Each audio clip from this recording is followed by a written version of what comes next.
Jesus new creation ministries తరపున ఈ రీతిగా ప్రతిరోజు అనుదిన ఆహారమును మీతో పంచుకోవడానికి దేవుడిస్తున్నటువంటి కృపను బట్టి దేవునికి ఎనలేని కృతజ్ఞతలు. వాక్య ధ్యానంలోనికి మనం వెళ్దాం.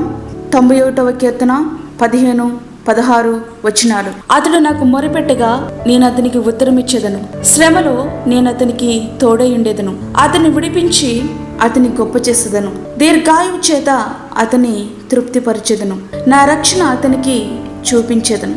నీ కోసం ప్రాణం పెట్టిన నీ ప్రియ రక్షకుడైన ఆ మహోన్నతిని చాటున నివసిస్తూ ఆ సర్వశక్తిని నీడను నీవు విశ్రమించగలిగితే అద్భుతమైన శాశ్వతమైన ఆశీర్వాదాలు నీ స్వంతం అవుతాయి.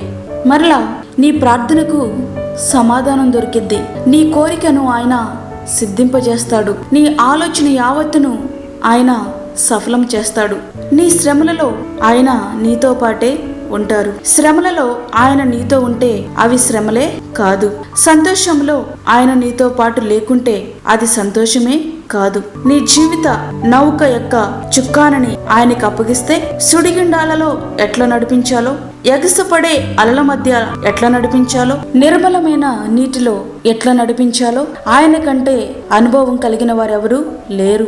సమస్యల సుడిగుండాలు నిన్ను వేధిస్తున్నా వేదన చెందొద్దు. నీ శ్రమల్లో ఆయన నీతోనే ఉంటాడు. గమ్యం వరకు ఆయన చేరుస్తారు. యెహోవా యోసేపునకు తోడై ఉండెను గనుక ఆయన వర్ధలుచు తన యజమానులకు ఆ ఐగుప్తుని ఎంట ఉండెను. ఆదికాండము 39వ అధ్యాయము 2వ వచనం. 3వదిగా దీర్ఘాయువు చేత ఆయన నిన్ను తృప్తిపరుస్తాడు. ఈ లోకములో ఎంతకాలం జీవించినా అది అల్పకాలమే, శాశ్వతమైనది కానే కాదు. తప్పకుండా ఒకరోజు ఈ లోకమును విడిచి మనం వెళ్లాల్సిందే.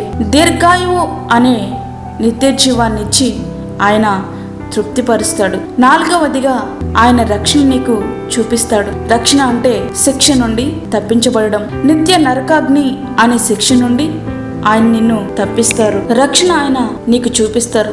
ఇవన్నీ ఎప్పుడు సాధ్యము అంటే నీవు మారుమనసు పొందినప్పుడు, నీ పాపముల విషయమై నువ్వు పశ్చాత్తాపడినప్పుడు, నీ పాపముల విషయంలో నీకు క్షమాపణ దొరికినప్పుడు మాత్రమే ఈ యొక్క వాగ్దానాలను నీవు స్వతంత్రించుకోగలం. ఇక నీవు వాయిదాలు వేయొద్దు. ప్రభు పాదాల చెంత మోకరించు. ఆయన ఇచ్చే ఆశీర్వాదాలు అనుభవించు. అట్టి కృప ధన్యత దేవుడు మనకి అనుగ్రహించునుగాక.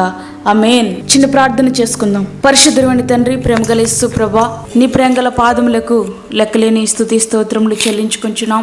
వాక్యం విన్న నీ బిడ్డలను మీరు జ్ఞాపకం చేసుకోనండి. నీకు వాక్య ప్రకారంగా మేము జీవించినట్లుగా మమ్మల్ని మీరు ఆయత్తపరచండి. ఈ ఉదయకాల సమయంలో నీ యొక్క ఆత్మ మాలో పనిచేయనట్లుగా సహాయం చేయండి. ఈ దినమంతటికి కావలసిన నీ కృపను మీరు మాకు అనుగ్రహించండి. యేసయ్యా, నీకు వందనాలు స్తోత్రాలు చెల్లించుకుంటున్నాం. ప్రార్థనలు ఏకీభవిస్తున్న ప్రతి ఒక్క బిడ్డను మీరు జ్ఞాపకం చేసుకునండి. నీ యొక్క ఆత్మ సహాయమును మీరు అనుగ్రహించండి. ఎవరైతే అనారోగ్యంగా ఉన్నారో వారిని మీరు స్వస్థపరచండి. మా దేశాన్ని మీరు కాపాడండి.